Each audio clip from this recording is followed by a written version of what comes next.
Good morning, everyone. It's early morning here, 5 o'clock. I went to bed early, then I get up early. I was already up, but okay. I got my Java here, yeah, my coffee.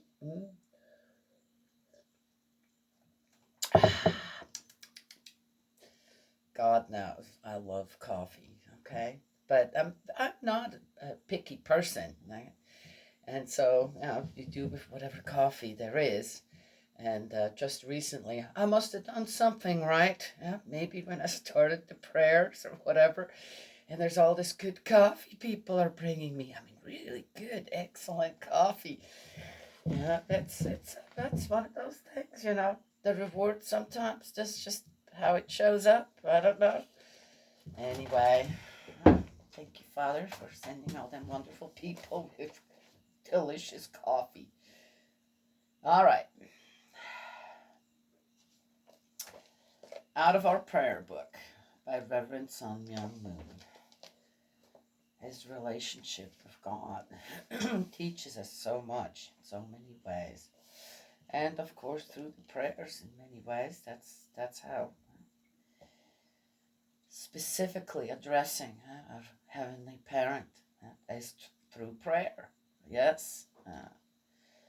It's the first step for communication. It's start to establish, plant that seed of communication with our Heavenly Parent through prayers. And then as the plant grows, suddenly I realize, well, I can do this anytime, during the whole day. Always, Father, what would you do? Let me think on how you created everything, according to which principles, this and that, right? Yes. My voice is still a little bit not quite there. I haven't talked enough yet today. Yeah, it doesn't take me long to get into the groove of talking. I talk all day long. Amazing to me, too. Please allow us to possess the justification of children and the glory of children. Today, as we unworthy people come before the amazing will of our Father, first we must clearly realize that we are inadequate, and we must feel deep in our flesh and bones that we are fallen descendants who do not dare to stand before heaven. When he starts right here, today as we unworthy people come before the amazing will of our Father. So what is that? Oh, where did the picture go? Someone else wants to be in it? Let's see. Okay, I just did see. I haven't even invited anyone here yet. I guess I should do that. All right, I'm sorry, guys. I didn't mean to. All right, please. I had a. That reminds me. Yesterday, both my sister-in-law and I, we had some dreams and stuff going. So there's just stuff going on in the house, and it's like, okay. And I have this rule, okay? I have no problems any spirit visiting here, this and that, but it's according to my rules. It's according to how I want it, not them. And one thing, you do not enter my house without permission. That is that. And I've noticed, okay, someone's breaking the rules here, right? So I told her, I said, I'm going to go around the whole house. We're sitting out here. I said, I'm going to go around the whole house when I'm here by myself. I'm going to clear the house because this needs to stop. There's other ways to let me know, hey, I need some help. Hey, this is going on. Hey, that, and I don't know what. Now, sounds weird. Well, that's how my life is. And interestingly, I slept like a baby last night, and I think she did too. And why did that come? Oh yeah, so this reminded me of okay. Hey, invite us, right? Oh, good.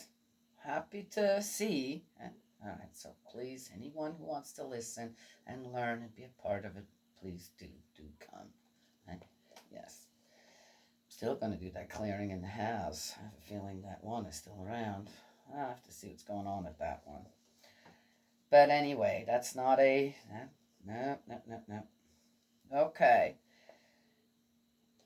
As long as I know about it. So, The amazing will of our Father. You know, right away, okay, what is the amazing will of our Father? What do you think the amazing will of our Father is?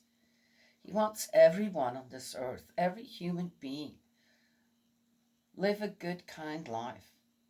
To have a a life where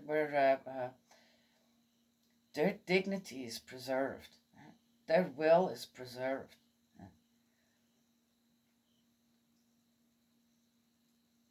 and where peace reigns. That's the amazing will of our Father. We can't do that. We can't do that. That's why it's amazing. He knows it's possible. He designed everything. Right? He knows it can be done. Well, anyway.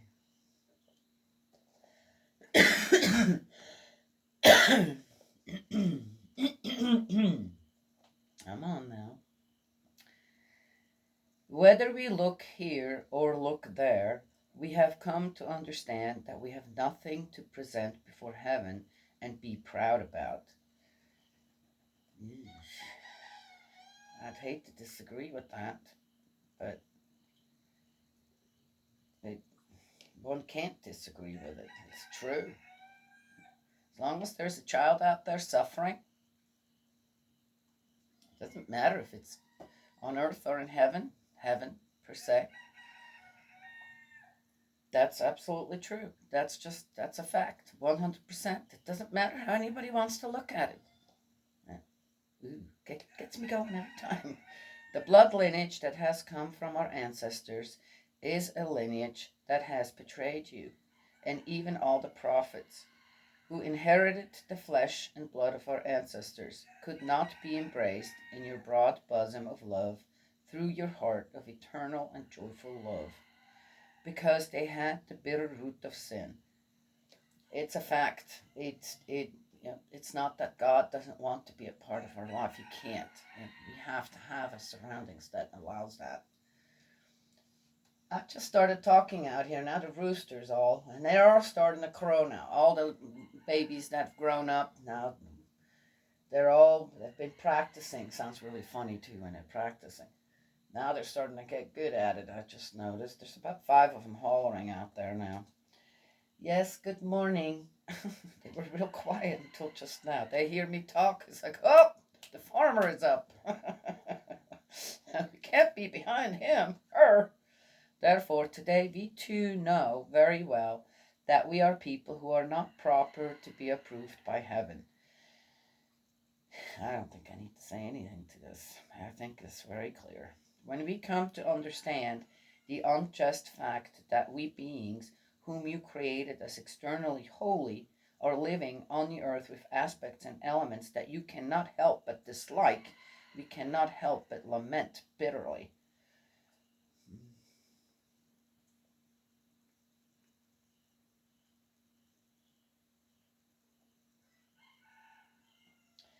Now we know that we must push aside, step upon, and mercilessly cut off this horrible fact that the nature of evil and the elements of evil lie latent in our flesh and blood and in every one of our cells. We cannot help but confess that we are grief-filled descendants who have not been able to form our destined relationship with your holy original nature, and we could not inherit your original heart, your original lineage, or your original bones and flesh.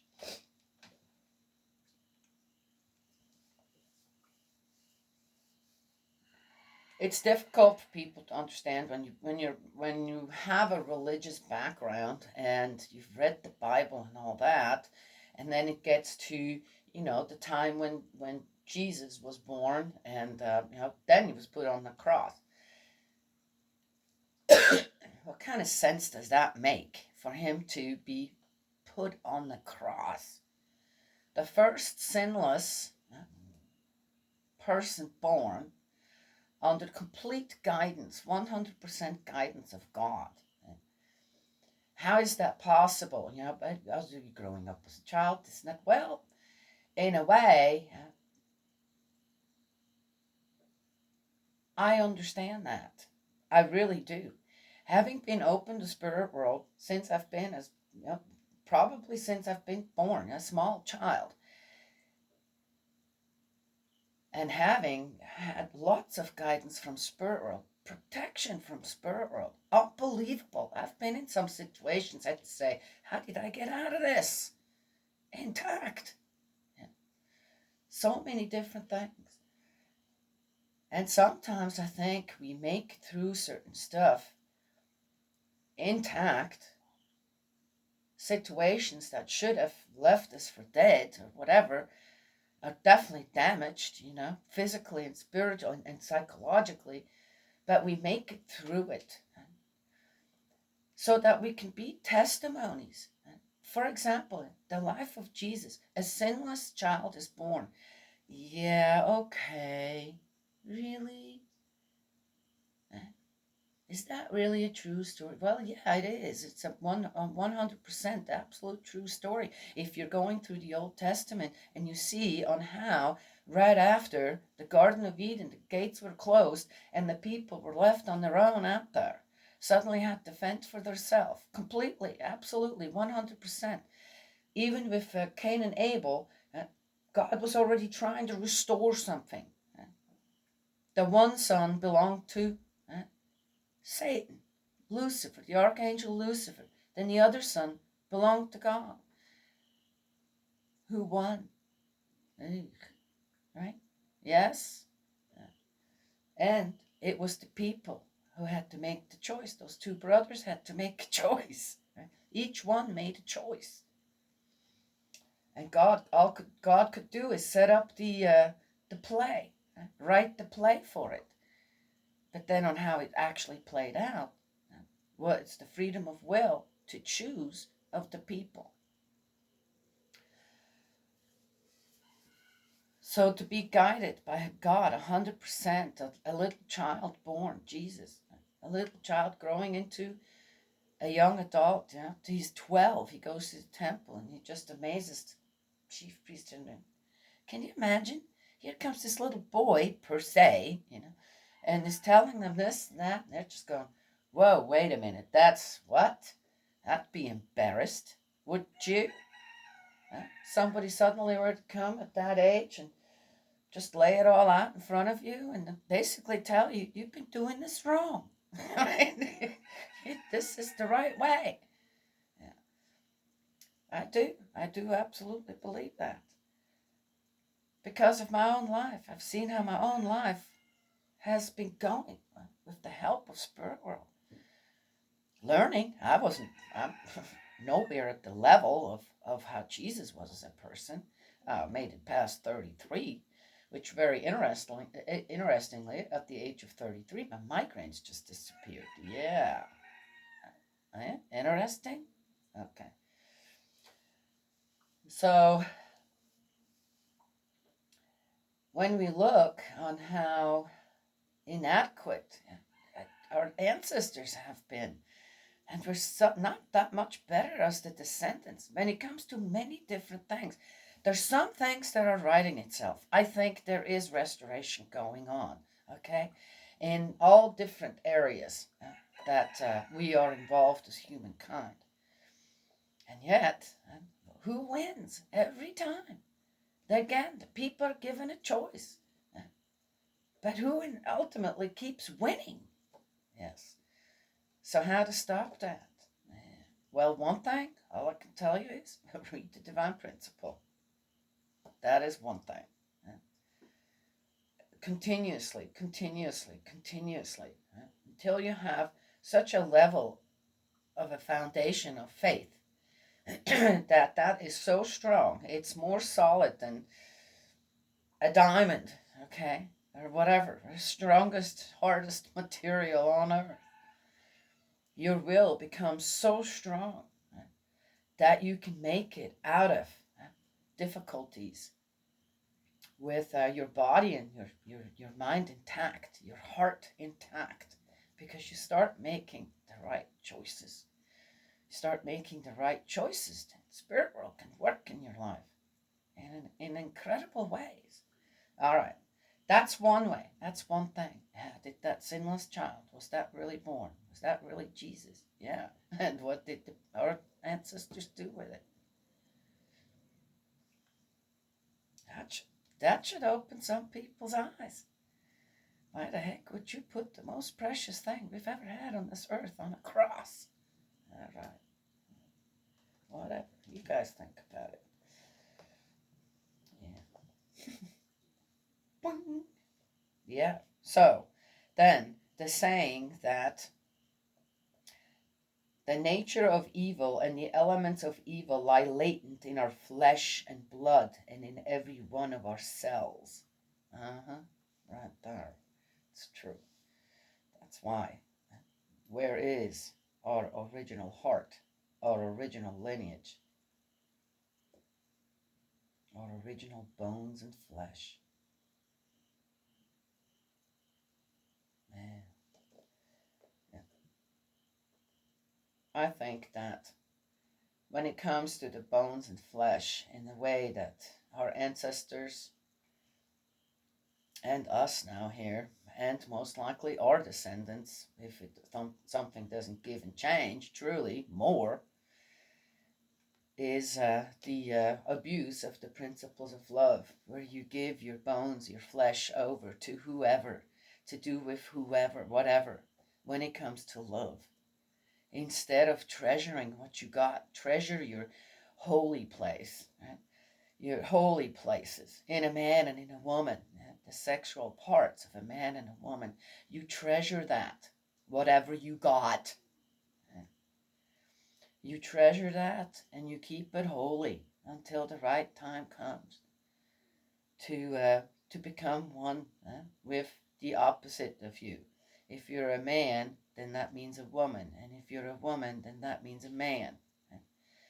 And then you create together in this conjugal relationship another life. Maybe multiple ones, right? Yes. That would be cleaning your flesh and bones. It would. People give it away so easily. Gosh, it's disgusting. And I mean, it's horrible. It's awful. It's sad because the consequences of that one can see everywhere. It's everywhere. And the worst of it is that children more and more are being exposed to predators who have the worst in mind for them when it comes to that. Well, and there's more. If one cannot agree to that, well, I don't know where you are at then. In the midst of people like us, where would there be sons and daughters whom you can raise up and bless in the middle of that garden, which you will leave as an eternal work? Never. Wow. Wow, that is very well said. Nevertheless, please allow us to become sons and daughters who know how to bow down, lower our heads, and shed tears in the presence of your mighty grace, which raises our inadequate selves up to a position where we can be without sin, by reducing it here and reducing it there, by establishing conditions of forgiveness and conditions of approval. The first part of it, right, when you first start to actually realize, when you really do, right, you can't but be miserable. You can't, when suddenly that hits you on how things are actually going on in the world, how our lives are established or set up by so much mishap, or complaining, gossip, who knows what else, okay? Then when you start to realize, oh my gosh, what's going on out in the world? Why are there so many people happily going to war? They do. They didn't want to. There wouldn't be anyone there, would there? I don't know. Yeah, but yeah, that's a sore. That's a sore, very sore subject. In the way that many of the soldiers go home and so damaged, is that sometimes not just physically but psychologically. Yeah, well, it's just part of war. Really? Okay. I guess it's a part of it, yeah. Well, then why do we still do it? Well, that's because someone has it, right? Yeah, got it. I got all that. But where did it all start, you see? At one point, this is up. There it goes again. Oh, I don't know if you guys can see that one. It's right up in there. Right up in there. You guys might not be able to see what I can see. So it's definitely letting me know they're there. What do you want? I'm not getting anything. It's just there. But then when you start to regenerate, repurpose, recycle the good parts in your life, and you make that important. Look at your life and see, oh, that's after. You shed the tears, going, oh my gosh, what's going? And don't shed them for yourself, okay? I've said that many times before. That's useless. Shed the tears for the human beings out there, from the past, in the present, that are truly innocent victims of the greed and the power hungry and the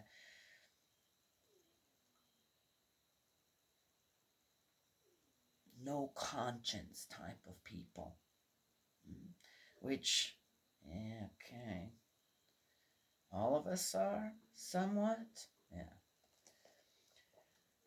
But then when you start to grow spiritually, then there is, and you start to be able to decide properly, make proper choices. Your freedom of will not be wasted anymore. And that's what that talks about in the last part too. Then God, Spirit World, can start working with you. Right? Yes? Yeah, then the more people are doing that, and that's happening. There's millions and millions of people out there who have made the change from Lucifer's lineage, the archangel's lineage, to God's lineage through the blessing, yeah, through our true parents who started that in the 60s. So you can be a part of that. All you have to do is go and look around where these people are. Right? Yeah, no, too lazy for the search. Okay, all right. Everybody gets to do what they want. Don't come to me complaining then, because that's the first thing I'm going to say. Would you like to have the blessing? I can give that to you. The more that we come to know heaven, we cannot help but realize that we are shameful beings in relation to you. That's true. And the further we go, we cannot help but feel fear at revealing ourselves before you with bowed heads. But we know that this is the path of following heaven.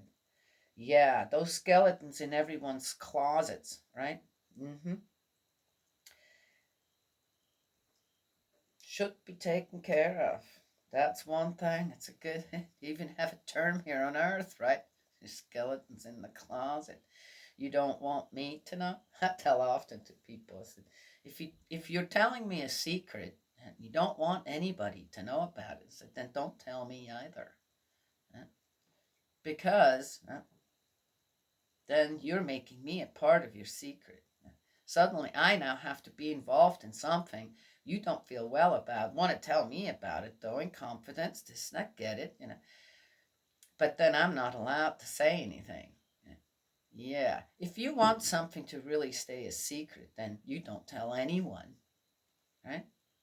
If you do, then obviously you want to change something about that secret. You want to change something about whatever others shouldn't hear, can't hear. Right? Yes? Yeah. Secret stuff. That's what kind of crap is that? I don't have any secrets. They're all out in the open. Yeah. We know that your sons and daughters who have gathered here today are not appropriate to be called your sons and daughters. But even so, since we know it is your will to not cast them away, please bend down and care for us. There's always this balance within true fathers' prayers, I found. The one, and it's, again, if you read a big long book, when you tell people about it, a book review, are you going through every page and basically retell the whole story to another person? I'm so excited to read this book. Now let me tell you, this is how it starts. No, we pick out the parts that were most memorable to us. Right? That's what we do. And 100 people could read the same exact book, and everyone would have a little bit of a different book review going on, right? Yes? Yeah.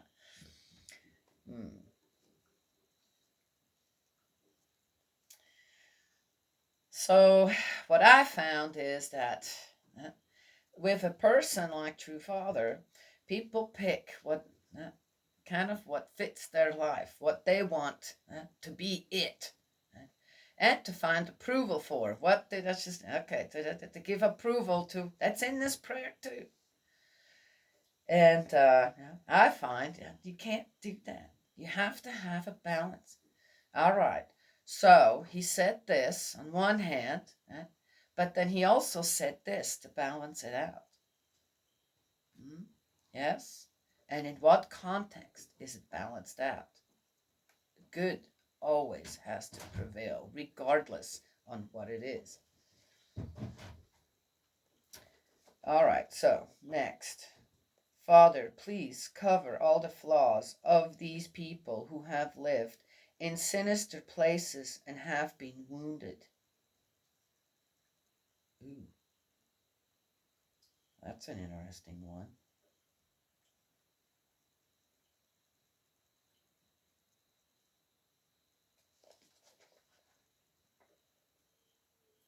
Even though, wow, that's a, what is he alluding to here? Let's go and keep going. Even though they are children with whom your destined relationship of flesh and blood has been cut, still we know that through their original hearts they are in a position where you cannot say you don't know them, and therefore you seek to remember them as true children. Got it. I have said this before too. Even if you are the worst person out there, what's a worst person? Do I really need to say it? I would most likely want to see something good in you. Want to find something where at least I can hold on to something where one can build upon goodness, right? And then the rest of it to cover the flaws and just find that one good thing regardless. Yeah, that takes a really strong person. That takes, oh, I'm not that yet. That takes, yeah, a sinless child like Jesus. Huh? Yes? Wow. Yeah. Father, we earnestly hope and desire that you will bless this day and remember it, Today we are establishing this day as a new historical day, and we earnestly hope and desire that you will allow us to offer our bodies and minds and hearts to you, and that we will be able to be close to the justification of children and the glory of children. Amen. Wow, he didn't add anything here. Too ashamed. He should be ashamed, as true father was ashamed when he talked to God, when he said this prayer. No doubt there were tears. November 27th, 1960. Wow, that's a rough one in many ways.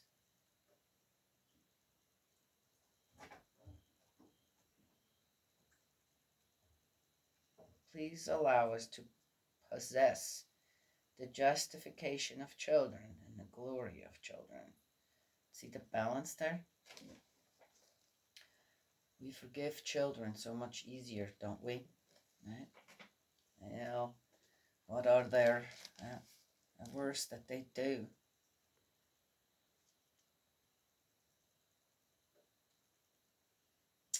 That happens later in life, often. Well, anyway, I'm a little stumped by this prayer myself this morning. I wonder. But anyway, it's all right to think about prayer, wisdom of the words of wisdom given to us by a selected few.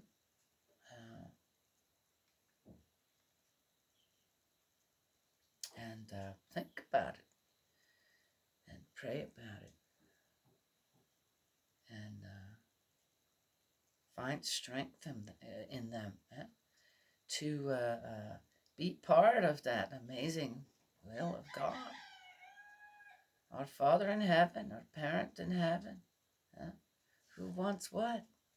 What does he desire the most? Can be done. It can be done. Okay, guys, it can be done. It takes, at this time, where we are as descendants, it takes a lifetime, but it can be done. Little by little, step by step. Right? Yes? Mm-hmm. All right. God's love, blessings, always. Now we'll talk to you another time.